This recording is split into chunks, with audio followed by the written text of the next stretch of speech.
The controller, a part of the control system, directs the actuator to move some parameter, which is called the controlled variable.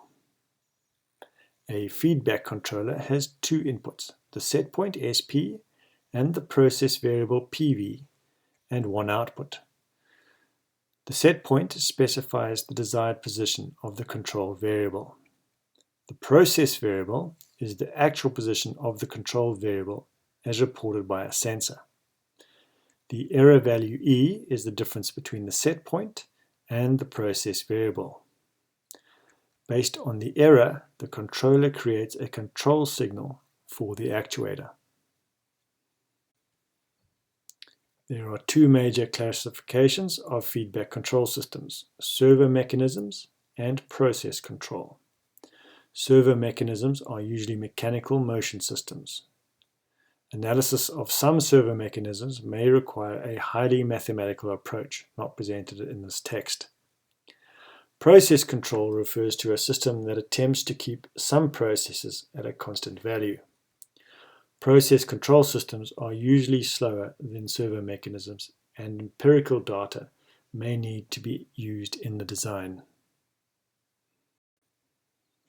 There are different levels of control strategy. The simplest are the on-off controllers. With these, the actuator is either on full force or off, as is thermostatically controlled heating system. Proportional control is more sophisticated.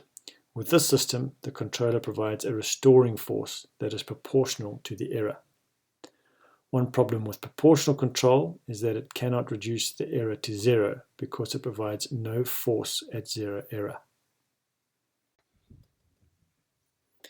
Integral control is sometimes added to proportional control and provides a restoring force based on the sum of past errors.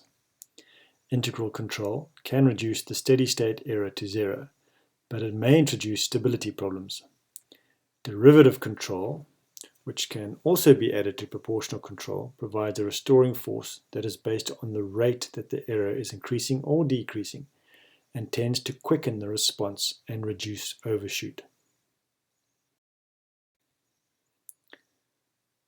PID control combines proportional, integral, and derivative controls into one controller and is a very common control strategy, especially for process control systems.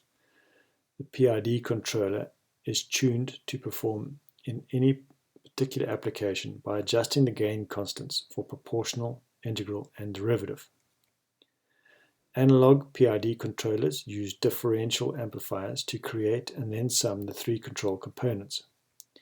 Digital PID controllers work under program control. The program is in the form of an endless loop. With each pass through the loop, the following functions are performed: read in the process variable and setpoint, calculate the controller output, and send the output to the actuator.